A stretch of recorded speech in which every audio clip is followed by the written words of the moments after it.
1000 மிருகங்களோடு நின்றாலும் புலி தனித்து தெரியும். தனித்து நின்றாலும் 1000 மிருகங்களோடு நிற்கிற திமிரோடு அதான் புலி. அதான் புலி. பேரன்பிற்கிணைய தமிழ் சொந்தங்களுக்கு புரட்சிகர வணக்கம். இன்றைக்கு காணொலியில் நம்ம என்ன பார்க்க போகிறோம்னா, சாட்டை துரைமுருகன் அவர்கள் சீமானின் பல அந்தரக வீடியோக்களையும் ஆடியோக்களையும் தன்னுடைய செல்லில் வச்சுக்கிட்டு சீமான் அவர்களை மிரட்டுகிறார், பகிரங்கமாக மிரட்டுகிறார். அதனால் சீமான் அவர்கள் சாட்டை துரைமுருகன் எவ்வளவு தவறுகள் செய்தாலும், எந்த பிரச்சனைகள் செய்தாலும் அவர் கட்சியிலேருந்து நீக்க மாட்டேங்கிறார், அவர் மீது எந்த நடவடிக்கையும் எடுக்க மாட்டேங்கிறார். ஒரு வேளை சாட்டை துரைமுருகனை கட்சியை விட்டு நீக்கிட்டாங்கன்னா மீண்டும் திரும்பவும் கட்சியில் இணைச்சிக்கிறாரு. அதே போல் சாட்டை வலையொலிக்கும் அதில் வர கருத்துக்களுக்கும் வீடியோக்களுக்கும் நாம் தமிழர் கட்சிக்கும் எந்த தொடர்பும் கிடையாது. அது ஒரு தனிப்பட்ட வலையொலி என்று சொன்னாலும் அதே சாட்டை துரைமுருகனை தன்னுடன் வைத்துக்கொண்டு அவர் எங்கே போனாலும் கூடவே வச்சுட்டு சுற்றுறாரு அப்படின்னு சொல்லி பல குற்றச்சாட்டுகள் வந்திருக்கு. இதில் மெயினாக அவங்க சொல்லக்கூடிய விடயம் என்னென்னா, அந்த அந்தரங்க வீடியோக்களையும் ஆடியோக்களையும் வெளியிட்டால், சீமானுடைய அந்த வீடியோக்களை வெளியிட்டால் சீமான் அரசியல் கட்சி நடத்துவது மட்டுமல்ல, வெளியிலேயே தலை காட்ட முடியாது, சுத்தமாக வெளியிலே வர முடியாது. அதாவது வீட்டை விட்டு வெளியில் வர முடியாது. அவ்வளவு ஆபாசமான வீடியோக்கள், அவருடைய வாழ்க்கையை அழித்தொழிக்கக்கூடிய வீடியோக்கள் சாட்டை துரைமுருகன் வசம் இருக்கிறது அப்படின்னு சொல்லி ஒரு காணொலியை வெளியிட்டிருக்காங்க. அது வெளியிட்டவங்க யாருப்பா அப்படின்னு கேட்டிங்கன்னா, நீங்கள் உண்மையிலே அதிர்ச்சி அடைவீங்க. ஏன்னா அவர்கள் உத்தமர்கள். இதுவரைக்கும் எனக்கு தெரிஞ்சு அவங்க வாயில் பொய்ன்னு ஒன்றும் வந்ததே கிடையாது. பொய் பேசவே மாட்டாங்க. பொய்யா அப்படின்னா என்ன அப்படின்னு சொல்லி கேட்கக்கூடிய நபர்கள் கவரிமான் பரம்பரையை சார்ந்தவர்கள். ஒரு பொய் சொல்லிட்டாங்கன்னா அவங்க இறந்துருவாங்க. அப்படிப்பட்ட 2 நபர்கள். அது யார் அப்படின்னு சொன்னால் இவங்க தான்.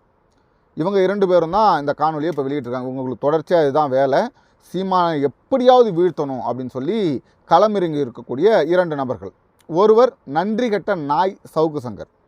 அந்த நாயை சிறைப்படுத்திய போது செய்தியாளர்களிடம் அவங்க கேள்வியே கேட்கலனாலும் என் தம்பிக்கு நடந்தது அநீதி அப்படின்னு சொல்லி மிக பகிரங்கமாக திமுக அரசை எதிர்த்தவர் அண்ணன் செந்தமிழன் சீமான் அவர்கள்.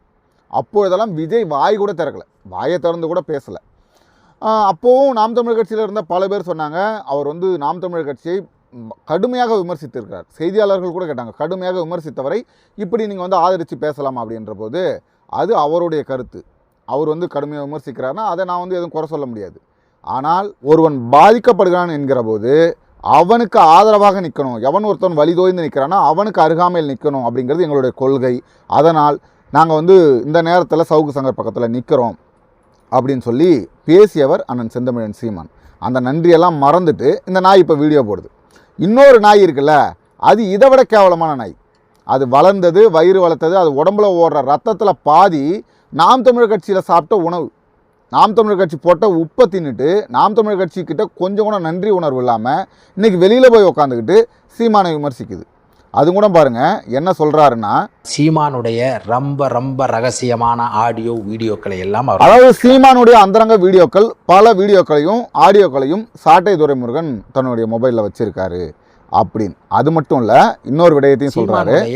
சீமானுடைய அந்த ஆடியோ வீடியோக்கள் எல்லாம் வெளியே வந்தால் சீமான் அரசியல் கட்சிகள் மட்டும் பொது இடத்தில் நடக்கக்கூட முடியாது. அதாவது இந்த வீடியோக்கள்லாம் வெளியாச்சுன்னு வச்சுக்கோங்களேன், இந்த வீடியோக்கள்லாம் வெளியாச்சுன்னா சீமான் அவர்கள் நாம் தமிழர் கட்சியை நடத்துறது மட்டும் இல்லை, கட்சியை கலைச்சிருவார். கட்சியை கலைக்கிறது மட்டும் இல்லாமல் அதை விட்டுட்டு வீட்டை விட்டே வெளியே வர முடியாது. அவ்வளோ ஒரு அவமானகரமான விடயம் நடக்கும் அப்படின்னு சொல்லி எச்சரிச்சிருக்கார். இப்போது உண்மையிலேயே இவர் ஒரு உதவி இயக்குனர், கற்பனைக்கு வரதெல்லாம் பேசலாம். ஆனால் ஒரு விடயத்தை நம்ம இங்கே சொல்லி ஆகணும். இப்போ விஜய் கட்சி ஆரம்பித்து கொஞ்ச நாள் தான் ஆகுது. விஜய் கட்சி ஆரம்பித்த கொஞ்ச நாள்லேயே விஜயை வீழ்த்துவதற்காக திமுக இவ்வளவு பெரிய வேலையை செஞ்சிச்சு. புரியுதுங்களா? திமுக எப்படா வாய்ப்பு கிடைக்குன்னு பார்த்துருந்து விஜய் மீண்டு எழ முடியாத அளவிற்கு அவரை போட்டு தாக்குது. அதே போல் சீமானை வீழ்த்துவதற்கு, ஏன்னா சீமான் அளவிற்கு நாம் தமிழர் கட்சி அளவிற்கு திமுகவை எதிர்த்தவர்கள் இந்த மண்ணில் யாருமே கிடையாது. வலிமையாக எதிர்த்தவர்கள் நாம் தமிழர் கட்சி மட்டும்தான், அண்ணன் செந்தமிழன் சீமான் மட்டும்தான். ஒரு துணை நடிகை ஒருத்தவங்க சமீபத்தில் 2-3 மாதங்களுக்கு முன்பு ஒரு பேட்டி கொடுத்தாங்க. அந்த பேட்டியில் நாம் அதை கூட காணொலியை எடுத்து போட்டிருந்தோம். சீமான் அவர்களை எப்படியாவது மடக்கணும், அவரை தடுக்கணும், அவருடைய அரசியல் வளர்ச்சியை தடுக்கணும் அப்படிங்கிறதுக்காக ஒரு யுக்தியை கையாண்டாங்க. அது என்னன்னா, பல புரோக்கர்கள் மூலமா ஒரு 14-15 வயது பெண்ணை தயார் செய்து அவரை சீமானிடம் பழக விட்டு அவர்களுடனான அந்த உறவை ஒரு ஆபாச வீடியோவாக பதிவேற்றம் செய்து அதை வச்சுக்கிட்டு சீமானை மிரட்டணும். சீமான் வந்து திரும்ப தலை தூக்கவே முடியாத அளவிற்கு, சீமான் மீண்டு எழவே முடியாத அளவிற்கு செய்யணும். அவ்வளவு வக்கர புத்தி கொண்டது திமுக கட்சி. அது வெளியிலாச்சு, எல்லா செய்தி ஊடகங்களும் செய்தி வெளியானது. ஆனால் ஒரு விடயம் நல்லா தெரிஞ்சுக்கோங்க, அப்படி ஒரு வாய்ப்பை உருவாக்க நினைத்தவர்கள் சாட்டை துரைமுருகன் இடத்துல இப்படி ஒன்று இருக்கிறது என்று சொன்னால் சீமானை விட்டுருப்பாங்களா? ஏன்னா தேர்தல் வரக்கூடிய ஒவ்வொரு காலகட்டத்திலும், தேர்தல் வரும்போதெல்லாம் நேராக போயிட்டு அங்கேருந்து விஜயலட்சுமி காலில் விழுந்து நீ வாமா அப்படின்னு கூப்பிட்டு வந்து சீமான் மீது அவதூறு பரப்பக்கூடிய, சீமானை எப்படியாவது கைது செய்தணும். ஒன்றும் கிடையாதுங்க. 2 பேர் காதல் செய்த ஒரு வழக்கை பாலியல் வழக்காக மாற்றி அதை உச்சநீதிமன்றம் வரைக்கும் போயிட்டான் சீமான் அவர்கள் வென்று வந்தார். இது உண்மையிலே பழிவாங்கக்கூடிய ஒரு நடவடிக்கை அப்படின்னு சொல்லி அந்த விஜயலட்சுமி அவர்களுக்கு பணத்தை கொடுத்து என்னென்னலாம் பேச முடியுமா, கெட்ட வார்த்தையில் பேச முடியுமா பேசுமா அப்படின்னு சொல்லி சீமானை வீழ்த்துவதற்கான வியூகங்களை வைத்த திமுக இன்றைக்கி இப்படி ஒரு காணொளிகள் இருந்தால் இதை செய்திருக்காதா? சீமானை உயிரோடு விட்டுருக்குமா அப்படிங்கிறதா நம்மளுடைய கேள்வி. நீங்கள் கேட்கலாம், இது எல்லாமே வந்து சாட்டை கிட்ட இருக்கிறது திமுக அரசு எப்படி பண்ணும் அப்படின்னு கூட நீங்கள் கேட்கலாம். நல்லா புரிஞ்சுக்கோங்க, சாட்டை துரைமுருகனை 2 முறை கைது செய்கிறாங்க. 2 முறை கைது செய்யும் பொழுதும் அவருடைய செல்ஃபோனை வாங்கிக்கிறாங்க. எப்போவுமே ஒருவரை கைது செய்தால் அவருடைய உடைமைகளை பெற்றால் திரும்ப வெளியில் வரும்போது கொடுத்துடணும். அதுதான் சட்டம். இல்லைனா அவங்க வீட்டில் இருக்கவங்ககிட்ட ஒப்படைச்சிடணும் எந்த பொருளை வாங்கினாலும். ஆனால் இது நாள் வரைக்கும் அவருடைய 3 ஃபோன், ஒரு ஃபோனை வந்து வாங்கினாங்க, 2வது வந்து ஒரு ஐஃபோனையும் இன்னொரு ஃபோனையும் வாங்கினாங்கன்னு சொல்லிட்டு சாட்டை துரைமுருகனே சொல்லியிருக்காரு. இந்த 2 ஃபோனையும் கைப்பற்றி அதில் இருக்கக்கூடிய ஆடியோக்களை எடுத்து எல்லாம் அந்த வாட்ஸ்அப்பில் வரக்கூடிய ஆடியோக்களை வெட்டி ஒட்டி அதை வந்து சீமானுக்கு எதிராக திசை திருப்பியவர்கள் இந்த திமுக. அதுவும் ஒரு உயர் காவல் அதிகாரியை கையில் வச்சுக்கிட்டு இந்த வேலையை செய்தது. அக்கா காளியம்மாள் அவர்கள் மீது வந்த ஆடியோக்களாக இருக்கட்டும், நம்ம நத்தம் சிவசங்கரன் ஐயா மீது வந்த ஆடியோக்களாக இருக்கட்டும், பல ஆடியோக்களை வெளியிட்டது இந்த திமுக தான். இப்போ அந்த ஃபோனில் சீமானுடைய இவ்வளவு ஆதாரங்கள் இருந்திருந்தால் இந்நேரம் விட்டுருக்குமா? சீமான உயிரோட விட்டுருக்குமா? உண்மையிலே நம்ம பாருங்களா, எந்த அளவுக்கு கீழ்த்தரமாக இறங்கி சீமானை வீழ்த்தணும், சீமான் மீது அவதூறு பரப்பணும் என்பதற்காக எந்த அளவுக்கு இறங்கி செய்கிறானுங்க பாருங்கள். ஒன்றும் இல்லை, சாட்டை துரைமுருகனை கட்சியிலேருந்து நீக்கிறார், 2-3 தடவை நீக்கிறாரு. அவர் ஒன்றும் குடிச்சிட்டு சண்டை போட்டார் நீக்கலை, இல்லை வந்து அவர் வந்து மணல் கொள்ளை அடிச்சிட்டாரு, மலைகளை உடைச்சி வாங்கிட்டாரு அப்படின்லாம் நீக்கலை. அவர் ஒரு தலைவரை ஆபாசமாக பேசுகிறாரு. இது நம்ம கட்சிக்கு சரியானதில்லை தம்பி, இப்படி பேசக்கூடாது அப்படின்னு சொல்லி கட்சியை விட்டு நீக்கிறார். இப்போது 2-3 தடவை நீக்கிறார். நீக்கிய போது இந்த எச்ச நாய் ஜெகதீச பாண்டியன் மாதிரி எப்படா வெளியில் போகலான்னு போயிட்டு கூலி வாங்கிக்கிட்டு சீமானுக்கு எதிராக பேசலை, ஒருபோதும் பேசலை. அவரை நீக்கிய பிறகும் அவர் வெளியே ஊடகங்களில் பேட்டி கொடுக்கின்ற போது என் அண்ணன் என்னை திரும்ப கூப்பிடுவார் அப்படிங்கிற நம்பிக்கை எனக்கு இருக்குது. அப்படியே கூப்பிடலனாலும் நாம் தமிழர் கட்சிக்கு ஆதரவாக இருப்பேனே தவிர ஒருபோதும் நாம் தமிழர் கட்சிக்கு எதிராக இருக்க மாட்டேன், ஒருபோதும் நான் திமுகவில் போய் சேர மாட்டேன். நல்லா பாருங்கள், சாட்டை துரைமுருகன் மாதிரி ஒரு வலையொலி வச்சிருக்கக்கூடிய ஒரு நபர், சாட்டை துரைமுருகன் மாதிரி ஒரு பேச்சாற்றல் கொண்ட ஒரு நபர் இன்றைக்கி திமுகலாம் வேணான்றுமா? அதிமுக வேணான்னு சொல்லுமா? வந்தால் எப்படான்னு சொல்லி இழுத்து போட்டுக்கும். அப்படிப்பட்ட நபர் எது நடந்தாலும் என் இனத்திற்காக நாம் தமிழர் கட்சியில் மட்டும்தான் பயணிப்பேன், வேறு எந்த கட்சிக்கும் போக மாட்டேன்னு சொல்லி உறுதியாக நின்னது சாட்டை துரைமுருகன். அதனால் அவருடைய அந்த உறுதித்தன்மையை ஏற்றுக்கொண்டு மீண்டும் கட்சியில் இணையறதுக்கு வாய்ப்பு கொடுத்தாரு. அவர் வந்து ஒரு மாநில பொறுப்பில் பெரிய அளவில் இருக்கிறதுனால அது வெளியில் தெரியுது.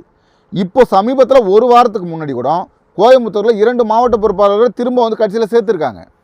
கட்சிக்கு எதிராக செயல்பட்டாலும் மனம் திருந்தி நான் இந்த கட்சியில் பயணிக்க போகிறேன்னு ஒத்துக்கிட்டா அவங்கள திரும்ப கட்சியில் சேர்த்துப்பாங்க. அது நாம் தமிழர் கட்சியோட இயல்பு.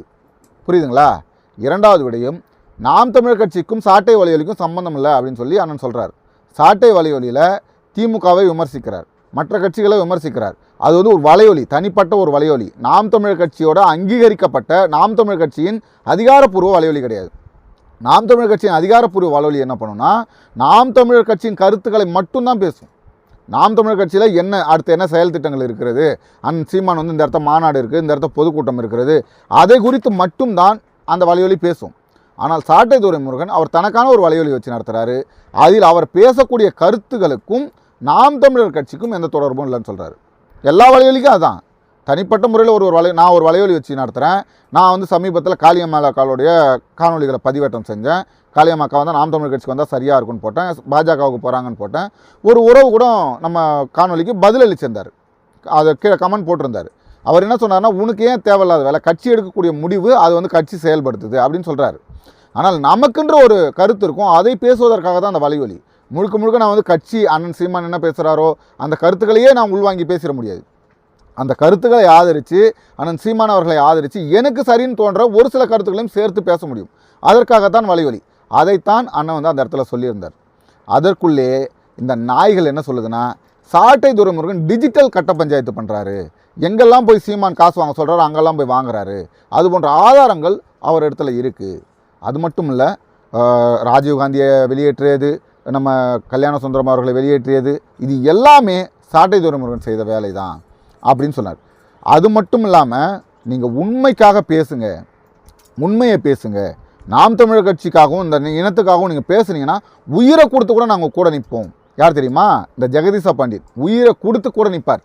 நல்லா புரிஞ்சுங்க, ஜெகதீச பாண்டியனை அண்ணன் சீமான் அவர்கள் கட்சியை விட்டு வெளியேற்றலை, கட்சியை விட்டு அவர் போன்னு சொல்லலை, அவர் மீது எந்த குற்றச்சாட்டுகளும் வைக்கலை. ஆனால் ஜெகதீச பாண்டியன் என்ன சொல்லிட்டு கட்சி விட்டு வெளியேறினார் தெரியுங்களா? இதுதான் நகைச்சுவையான விடயம். என்ன சொல்லிட்டு வெளியேறினார்னா, பெரியாரை தாழ்த்தி பேசுகிறாங்க, பெரியாரை இழிவாக பேசுகிறார்கள் அப்படி என்று சொல்லி நாம் தமிழர் கட்சி விட்டு வெளியேறியவர் ஜெகதீச பாண்டியன். ஜெகதீச பாண்டியன் பிறப்பால் ஒரு தெலுங்கர். அவர் திமுகவுக்கு ஆதரவு நிலைப்பாட்டில் இருக்கணும்னு நினைக்கிறவர், திமுக கூட கூட்டணி வைக்கணும்னு நினைக்கக்கூடியவர். அவருடைய கருத்துக்கு நாம் தமிழர் கட்சி ஒப்பாததுனால வெளியில் போனார். பெரியாரை விமர்சிக்கிறோம், என்னென்னு விமர்சிக்கிறோம்? பெரியார் ஏதாவது கெட்ட வார்த்தை போட்டு திட்டிகிட்டு இருக்கோமா? பெரியார் மீது அவதூறு பரப்பிட்டு இருக்கோமா? பெரியார் பேசியதை எடுத்து பேசுகிறோம். அதை இவனால் தாங்கிக்க முடியல. ஏன்னா அந்த இனப்பாசம், தெலுங்கு இனப்பாசம் இருக்கு இல்லையா, அது இவனால் அது வந்து ஏற்றுக்கொள்ள முடியல. அக்கா காளியம்மாள் அவர்களை நான் மீண்டும் உயர்வாக பேசுகிறேன், இந்த இடத்துல சொல்கிறேன். அக்கா காளியம்மாள் அவர்கள் கட்சியை விட்டு வெளியில் போகிறாங்க. சமீபத்தில் அந்த சமயம் அந்த நிகழ்ச்சியில் கூப்பிட்டு பேசுகிறாங்க. பெரியார் அவர்களின் புகைப்படத்தை வைக்கிறாங்க. பெரியார் அவர்களின் புகைப்படத்தை வைக்கும்போது அக்கா காளியம்மாள் சொன்ன கருத்து, இவர் தமிழினத்துக்காக பாடுபட்டார், மகளிருடைய முன்னேற்றத்துக்காக பாடுபட்டார் அப்படின்னு சொன்னால் இவரும் பாடுபட்டார் என்று சொல்லுங்கள். எங்களது பெரியார் வ.உ. சிதம்பரனார், நம்ம ரெட்டமலை சீனிவாசன் அவர்கள், வேலர் அவர்கள், இது போன்ற தமிழ் பெரியார்கள் ஏகப்பட்ட பேர் இருக்காங்க. எங்களுக்கு எத்தனையோ பெரியார்கள் இருக்கிறாங்க, இவர் மட்டும் பெரியார் என்று சொன்னால் அதை எங்களால் ஏற்க முடியாது அப்படின்னு சொன்னது அக்கா காளியம்மாள். தமிழ் இனப்பற்றாளர்கள் இன்றைக்கி வந்து மீண்டு எழுந்து வரோம். சுதந்திர போராட்ட தியாகிகள் அழகுமுத்துக்கோன், தீரன் சின்னமலை, இது போல் பல பேர் இருக்காங்க. கட்டபொம்மன் என்பவன் ஒரு திருடன், கட்டபொம்முலு என்பவன் தான் பிறகு கட்டபொம்மனாக தன்னுடைய பேரை மாற்றி வச்சுக்கிறான், ஒரு திருட்டு அயோக்கிய பையன் அப்படின்னு சொல்லி இன்றைக்கி உண்மையை, வரலாற்று உண்மைகளை வெளிக்கொண்டு வராங்க. இது போன்ற விடயங்கள் இவர்களுக்கு பிடிக்கல. அதனால் சீமானின் வளர்ச்சியை தடுப்பதற்காக எத்தனையோ பேர் முயற்சி பண்ணிட்டாங்க. எவ்வளோ பேர் நம்ம பார்த்த வரைக்கும் திமுகவுடைய அல்லக்கைகளாக இருக்கக்கூடிய பல பேர் இன்றைக்கி சீமானை வீழ்த்துவதையே முழு முயற்சியாக வச்சுக்கிட்டு முடியாமல் தோற்று போய் நிற்கிறாங்க. இதெல்லாம் சில்லறை, இதெல்லாம் இது வந்து ஒன்றுத்துக்கும் உதவாத சில்லறைங்க. அதாவது வந்து சில்ட்ரன் கூட நம்ம சொன்னால் அந்த சில்லறைக்கு ஒரு மதிப்பு இருக்குது, அது கூட கிடையாது. இந்த நாய்கள்லாம் எவ்வளவு ஒரு வன்மம் இருந்தால் சீமானுடைய ஆபாச வீடியோக்கள்லாம் இருக்குது, அதெல்லாம் வெளியிட்டால் வந்து சீமான் வெளியில் தலை காட்ட முடியாது. அப்படி ஒரு வாய்ப்பு இருந்தால் வெளியிடுங்க ராஜா, வெளியிடுங்க. சாட்டை துரைமுருகனை இப்போ நினச்சிங்கன்னா நீங்கள் நாளைக்கே கைது பண்ண முடியும், சாட்டை துரைமுருகனுடைய செல்ஃபோன்களை பறிமுதல் செய்ய முடியும். பண்ணுங்க. சீமான் உண்மையும் நேர்மையுமாக இருக்கிறார், இந்த மண்ணுக்கும் மக்களுக்கும் உண்மையும் நேர்மையுமாக இருக்கிறார். அதனால் இது மாதிரி எத்தனை நாய்ங்க வந்தாலும் சீமானை மட்டும் இல்லை, சீமான் கட்டவரில் இருக்கக்கூடிய ஒரு ஒன்றை கூட அவங்களால பிடுங்க முடியாது, ஒன்றுமே பண்ண முடியாது. அவருடைய வளர்ச்சி அவர் உண்மையும் நேர்மையுமாக இருப்பதனால் மேற்கொண்டு மேலே போயிட்டு இருக்குமே தவிர ஒருபோதும் கீழே இறங்க போகிறதில்ல. அவரை வீழ்த்தணும்னு நினச்ச அத்தனை பேரும் இன்றைக்கி கீழே விழுந்துட்டுருக்காங்க. அத்தனை கட்சிகளும் யாரெல்லாம் சீமானை வீழ்த்தணும், நாம் தமிழர் கட்சியை வீழ்த்தணும்னு நினைத்தவர்கள் அனைவரும் இன்றைக்கி மண்ணை கவிட்டுருக்காங்க. நாம் தமிழர் கட்சி மேலேறி போயிட்டு இருக்குதுன்னா அவர் உண்மையும் நேர்மையுமாக இந்த மண்ணுக்கும் மக்களுக்கும் இருக்கிறார் என்றதில் மாற்று கருத்து இல்லை. அடுத்த ஒரு காணொலியில் உங்களை சந்திக்குமாறு உங்களிடம் வந்து விடைபெறுவது உங்கள் அன்பழகன். நன்றி.